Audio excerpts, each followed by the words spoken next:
Welcome to Out of the Question, a podcast that looks behind some common questions and uncovers the question behind the question while providing real solutions for biblical world and life view.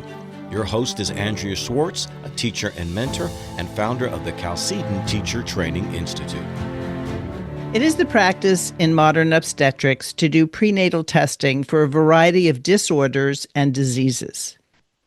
An adverse prenatal diagnosis comes about when a medical test during the pregnancy indicates that the unborn child may have a serious health condition or abnormality. Cystic fibrosis is a genetic disorder inherited from both parents who each carry a recessive gene for it. A child has a 1 in 4 chance to inherit both recessive genes in order to have the condition.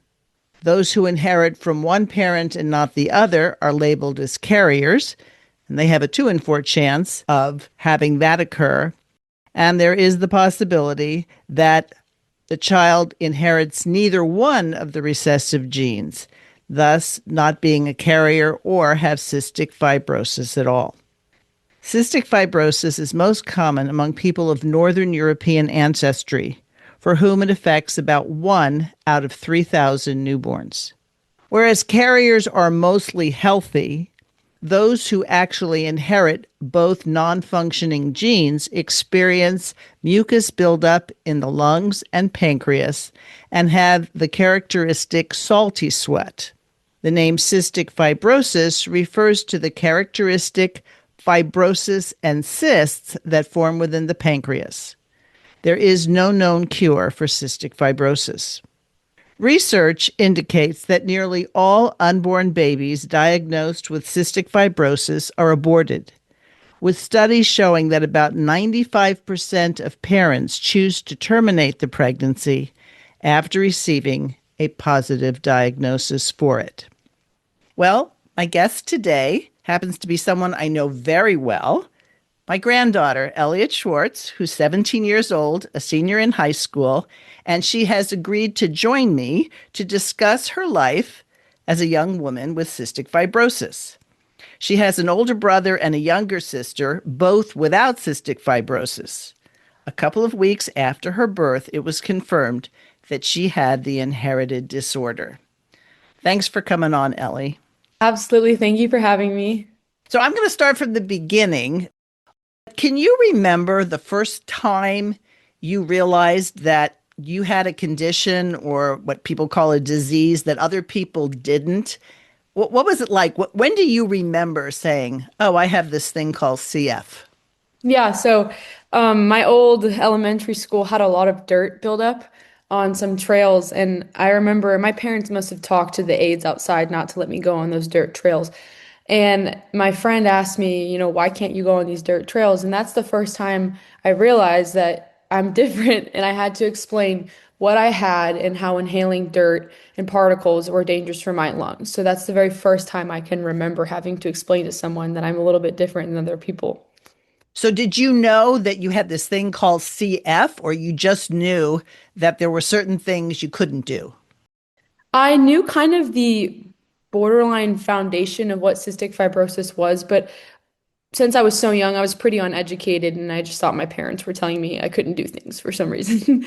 Right. And one of the things a patient with cystic fibrosis can't do is do a lot of outside activities, especially in the summer, because with the excessive salty sweat, you would dehydrate very quickly. Yes. Okay. So I happen to know, because I remember things, I wasn't an infant when the diagnosis came in, that there was a series of things that your parents did every day. And then at some point you became aware of there were certain protocols that you would have to do every day. Talk a little bit about that. Yeah, so I do a vest at night with it's like almost, I don't know what it's called, but it basically puts fumes. I think I inhale. It's called a nebulizer. Thank you. A nebulizer. And I do that. I used to do it in the mornings, but since I was put on this new medication, they actually limited it to just at night. So that's the basis protocol I do. I also need to take enzymes because cystic fibrosis also affects your digestive system as well. And if I'm off with the enzymes, I end up not feeling very well and my stomach is very upset after meals. So that's pretty much the protocols that I do in terms of treatments and everything. So explain the vest because I don't think a lot of people would know what that means. Yes. So I have very thick mucus in my lungs that doesn't take care of itself naturally, and it needs to be loosened up and kind of easier to cough out. So the vest, basically what it does is I hook up, I have this vest I put on, and I have these two tubes that plug into the vest that push in air, a type of like a rhythm pace. And basically that just loosens up my mucus because my lungs are being shaken. So. Right. And then the saline solution that's in that nebulizer also helps. So after doing a nebulizing treatment in the vest, you do a lot of coughing, which is actually good, correct? Yes, I remember there was probably a little coughing when I was younger, but now since we have cystic fibrosis pretty well managed, I actually don't cough up anything, which is kind of I'm a weird case. Okay. So it's not uncommon for CF patients, boys or girls, to have a lot of hospital stays in their youth. How many have you had? I've actually only had one. I was 2 weeks old and I had to be hospitalized, and I was in pretty severe condition because of some wildfires that were taking place. But that's the only time. I'm thankful to God about that. There was one time I went in for a bronchoscopy, but that wasn't like an urgent hospital visit. So one time I was hospitalized. So I remember asking you, I think maybe you were about 10 years old, and I said, do you find that people make fun of you because you have CF? And your answer was very surprising. You said, no, actually, on the contrary, I think people are super nice. What did you mean by that? Yeah, so when I tell people I have cystic fibrosis, I have never been made fun of or disincluded from certain activities where if my friends wanted to play on the field or in some dirty area, they wouldn't play there. They would actually adapt it for me. So yeah, people were very, very nice to me. They didn't set me apart. They didn't disinclude me. And I actually felt like it was a conversation starter and people wanted to know more about me and how I manage my life. So actually, I think it allowed more personalization in friendships and relationships with cystic fibrosis and talking about it.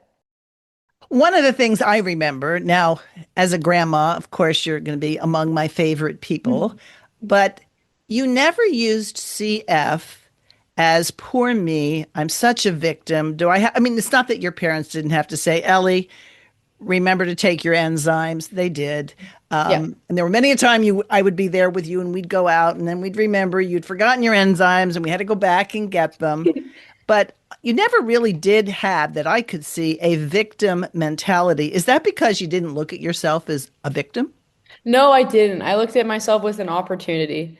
And I think how well my parents managed it, and they never really made cystic fibrosis seem kind of dangerous. It's just something that we have to handle well and properly. So I think that actually goes to my parents because they set this type of mentality that passed on to me. So I gave the statistic earlier that about 95% of parents who receive a diagnosis like this terminate. Mhm. And there are many people who would say that's actually a very kind thing to do because why would you want your child to have a sickness or a disability or be unhappy? What do you say to that? Hearing that statistic, I actually didn't know it was that high. It actually hurts my heart quite a bit. And it's like the person you're aborting, although everyone has their own personal like being, the person that you're aborting is me. And that really doesn't resonate well with me because it's not like my opportunities are limited. I'm a very high performing athlete. I have phenomenal friendships, phenomenal parents, and a phenomenal life. And if you would have terminated me or someone with CF, you're eliminating all the enjoyment and joy I get out of life. So hearing that statistic is it's really super sad because in a way like I am that statistic and it hurts. Yeah. So, from as long as I can remember, obviously you had to be walking and talking. Your dad, who's my son, who had been involved with pro life stuff since he was probably 5 years old himself, both he and your mom never considered that abortion was going to be a possibility. I'm not even sure they had the prenatal test done. They waited for the testing afterwards. Yeah. But you would come every year to Real Options, which is the name of the pregnancy resource center in our area, and you would come to the annual fundraiser and you would hear statistics about babies that were aborted, and you'd also see babies that had survived and things like that. Did you ever feel like, wow, I could have been one of those children who never had a chance to live? I'd say when I was, even though going to these meetings, I I actually don't think I understood what abortion was until I got older. But actually, no, I never have considered that because I never viewed cystic fibrosis as being a setback. So that wasn't even like a possibility in my mind that I could be that. And you give credit to your parents, and I give credit to your parents also, because in the early years of your life, they were the ones, as you put it, who were managing this. You weren't managing it, you were receiving you were being managed, Mhm. right? Mhm. But do you ever remember hearing anybody say, well, don't be too hard on her. She has CF. I've actually never heard that ever. I think, yeah, I've actually never heard that. Yeah. And I think a lot has to do with the attitude. Obviously, when I think of Psalm 139, it says that we're all fearfully and wonderfully made in our mother's womb. Mhm. Have you ever felt like there's any resentment, like, why me? Why did it have to happen to me? It didn't happen to my brother. It didn't happen to my sister. Why me? Have you ever had a why me thought? I've never had a why me thought with cystic fibrosis because, again, I never viewed cystic fibrosis as being a burden or some negative thing in my life. It remains pretty neutral. It doesn't actually affect me that much right now because of how healthy I am. But no, so I've never had like a victim or a why me moment with cystic fibrosis in the least. Do you know other people who have cystic fibrosis? I know through my mom's like Facebook friends, this one girl that has cystic fibrosis is a pretty successful volleyball player, but I don't actually personally know anybody with cystic fibrosis. And I think that's pretty intentional, because I think part of the thing that families that have it don't Yes, want to cross contaminate each yes. other and things like that. Yes. Actually, let me go back. I do know my sister's, like one girl she played in basketball, like a rival, her mom has it. And I don't know her personally, but I have talked to her in an outdoors environment with considerable space. Because still, even though you're outdoors, you don't want to risk anything.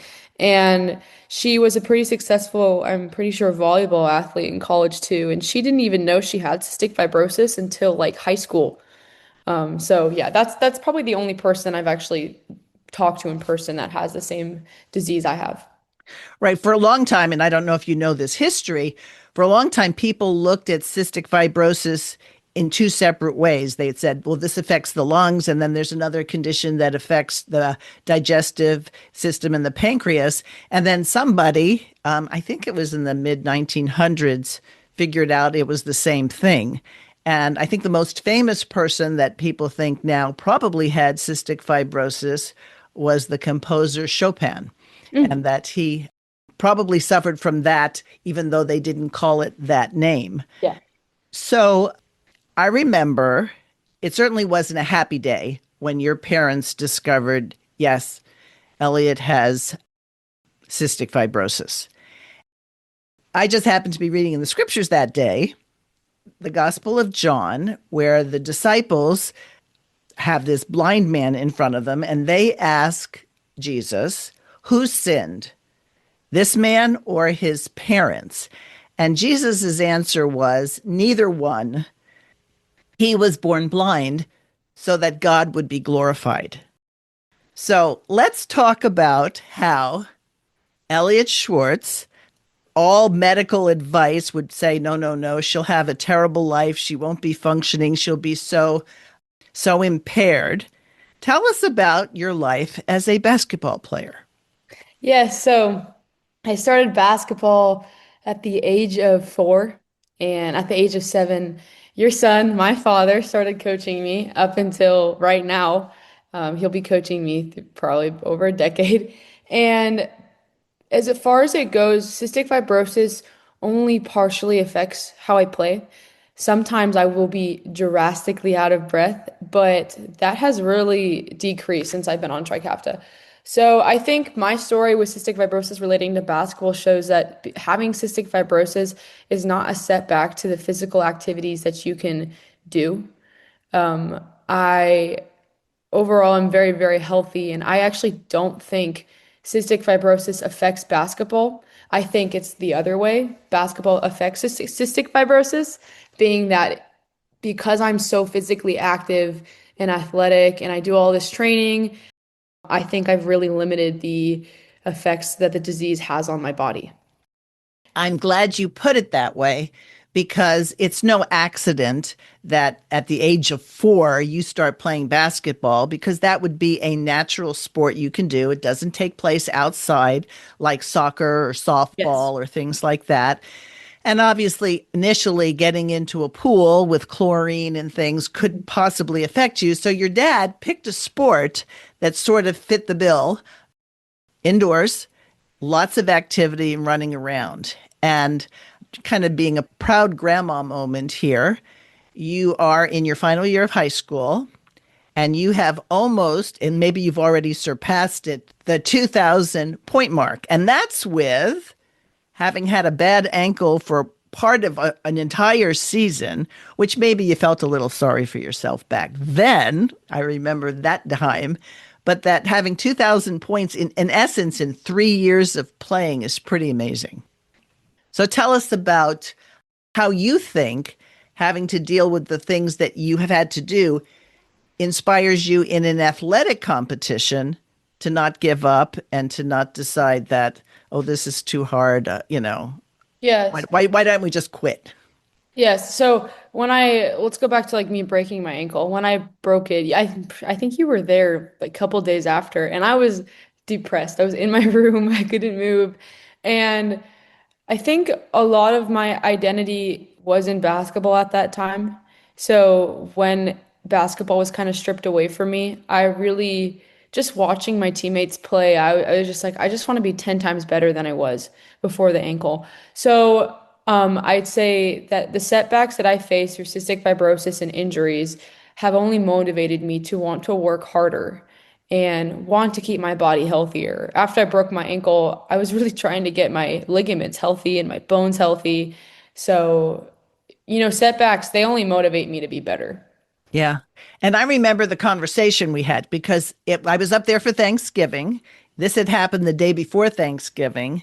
And obviously, you did not know at the time, nor did anyone, was this the end of your quote Mhm. unquote basketball career? And I remember sitting next to you and saying, maybe instead of asking the question, why, ask the question, what now? Mhm.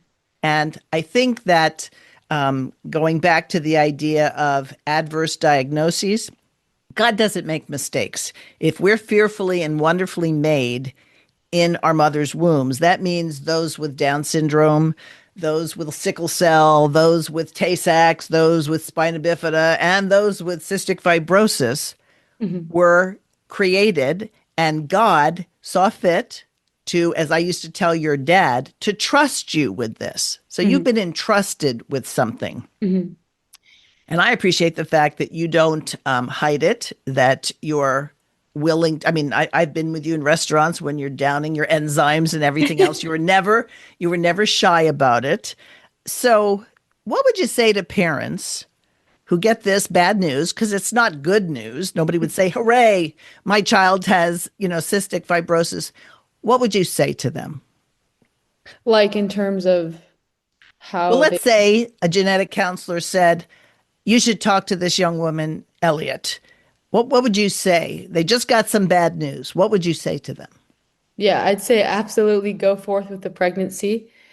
And I'd say if my mom were to have aborted me, I wouldn't be smiling right now. I wouldn't be having this blessed life I have right now. I wouldn't be having the accomplishments of my sport right now. I wouldn't have the friendships I have right now. So it's not that it's good to abort a child because they have something that is life-threatening. You need to have courage And I think without my mother's courage, without my parents' courage, the way they handled me, I don't think I'd be sitting here right now. And I'm so thankful that I'm sitting here right now. And I hope that any mother and father considering it, they just look at my story and realize that it's going to be okay. I'm okay right now. And it's not like you don't have hope for the future. So this is your final year of high school. What's Yes. next for you? I committed to a 4-year college for I get to play D2 basketball, and I hope to get married someday. That is probably one on my priority list. But I also hope to be running my own business. I hope to found my own basketball gym and share the love I have for basketball. And I love training kids, and I love working with children, and I really hope to become a trainer one day. Very good. So I would be remiss if I didn't include in this conversation your relationship with Jesus Christ. Mhm. Talk a little bit about when you first became aware of the fact that there was a God who created you and how you look at how you serve him today. Yeah. So I went to a Christian school for around 10 years. And all of those 10 years, I wouldn't want to say like I didn't have knowledge of Christ, but since it was just a daily routine, I was like, okay, let's go to my Christian school and talk about God. But I never really understood the personal relationship with him. And it actually wasn't till March, I think it was in March of 2024 or 2025, I can't remember, but that I actually ended up giving my life to him. And it was when I never had this humility, and I finally understood the humility that you need to have to acknowledge that there's someone so divine and someone that is so much powerful and stronger than you. And there was a lot in my life at that moment. I was relying on myself, and I was having my identity in basketball. And although I broke my ankle in November and I ended up giving my life to God in March, although that's a big time gap, I think my identity began to change. I think it opened my eyes, realizing that, my life is not about basketball. Basketball can't always be there for me. I will get old and my body won't work the way it is. But what doesn't change is God's unchanging love for us. And that's when I realized that I need God because I can't rely on materialistic things or earthly things. I need something so heavenly and so unchanging. And I hope that encourages people who are listening, regardless of what your thing is, because we all have stuff that we Mm. wish we didn't have. And it's not like you don't have to be aware of in the future things that are likely to be part of your life as you continue to grow.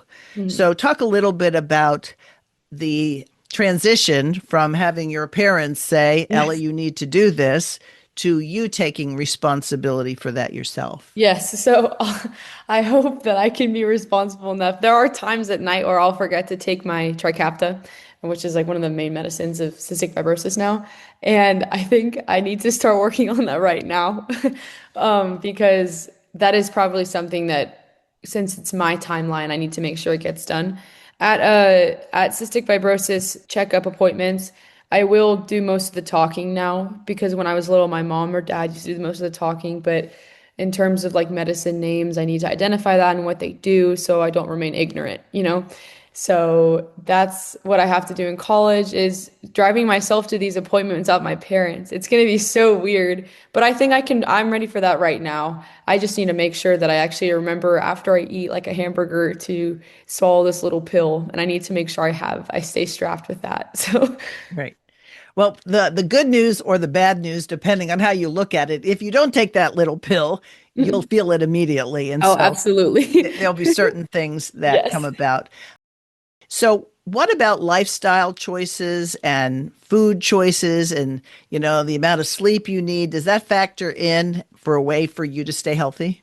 I'd say in terms of food, no, I don't think my food has ever affected cystic fibrosis, but the sugar intake can. Because people that have cystic fibrosis are a little bit more susceptible to getting diabetes. So every year I have to take, typically in November or December, I need to take a glucose test. This is like a similar test to what pregnant women take. So I'd say the sugar intake I don't think it damages cystic fibrosis, but I think it can. I'm just more susceptible to getting diabetes, but I might be wrong.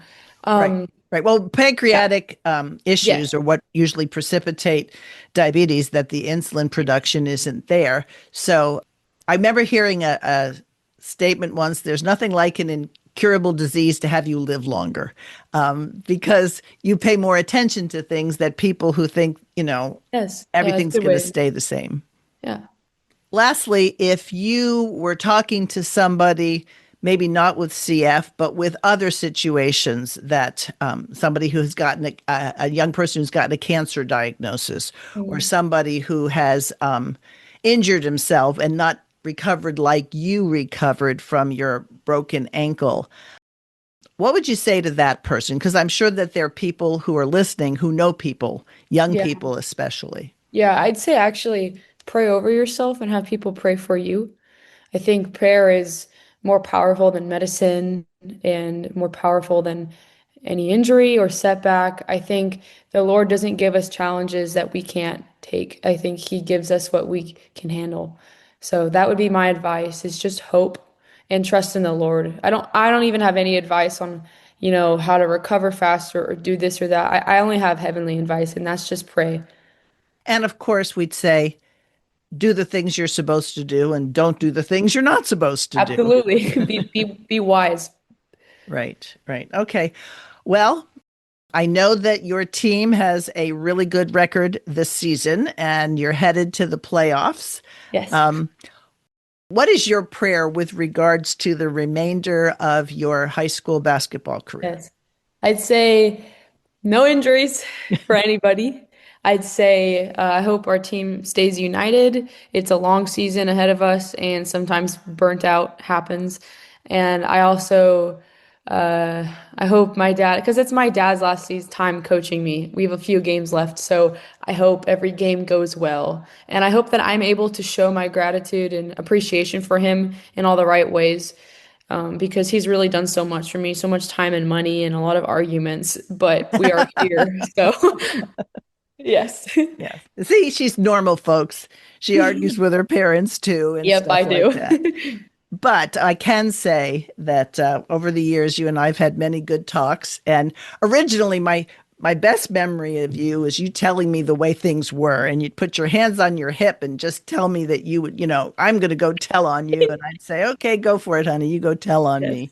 But watching you grow up from a little girl to really faithfully seeking the Lord in what you do has been really exciting for me. And I just didn't want to give up the opportunity for God to be glorified in your story and the story of our family.